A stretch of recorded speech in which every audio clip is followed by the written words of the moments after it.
покрај исхраната и физичката активност, што друго е потребно за да успешно се намали телесната тежина? Да. Знаете, баш како што кажавте, ние сите кога зборуваме за намалена телесна тежина, првично што ќе ни текне е храната и се разбира да сме физички активни. И се би било тоа доволно ако човек не е човек, односно ако е робот, да речеме, ако може само да ги коригира овие работи и да тера по нив, навидум е многу едноставно. Но ние сме луѓе, многу по-комплексни, многу по, да речеме, Со желби, повеќе димензионални, така е. така. И затоа не е едноставно. Затоа има потребна подготовка која што додатно е потребна не само на храната и на физичката активност. Оти секој може да земе еден лист под наводници диета, да речеме, или да најде на интернет или на било кој начин и теоретски само да речеме да го следи. И би требало, според вака очекувањата, да слабее. Меѓутоа, повеќето знаеме дека не е баш така.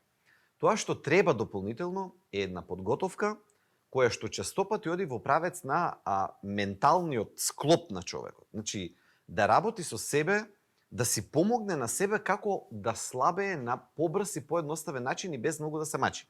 Затоа велиме дека таа ментална димензија е можеби и поважна. Многу пати луѓе ќе кажат, и во право се, дека слабењето не почнува од желудникот, од стомакот, туку почнува нели од мозокот, од главата што се вели. И во таа смисла три работи се важни. Првата работа на која што можеме да поработиме е како да се самомотивираме.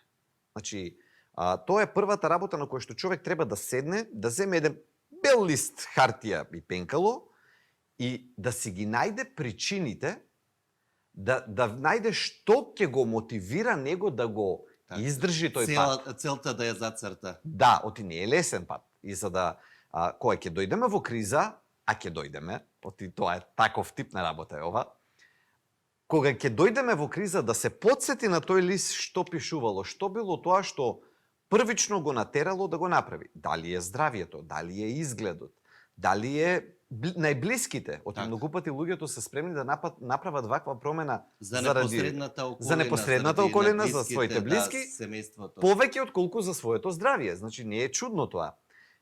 И значи тоа е првата работа. Човек треба да најде што го мотивира и да посвети внимание, ако не дневно, барем неделно, да се потсетува себе си зошто го правам ова. Тоа е првата работа.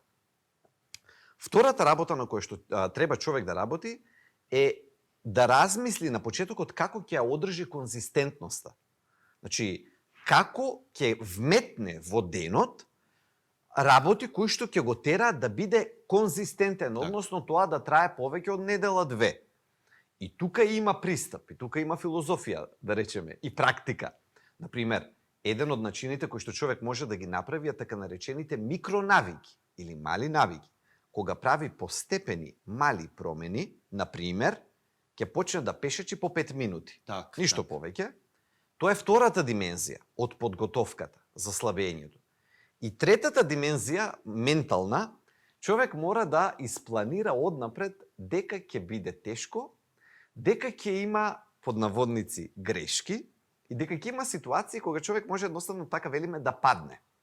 И да ги предвиди тие состојби, да не оди од старта, ја сега се нафаќам и терам до крај, не е толку едноставно, ниту пак да биде во ситуација ако сгрешам да се откажам. Не. Ќе сгрешам веројатно, меѓутоа кои ми се мене плановите како да се вратам назад. И ако човек вака ментално се подготви пред да почне слабењето, значи да размисли како да се самомотивира, да размисли како да биде конзистентен и да најде начин кога ќе дојде кризата што да направи да се врати назад, тогаш веројатноста слабењето да биде успешно е многу поголема.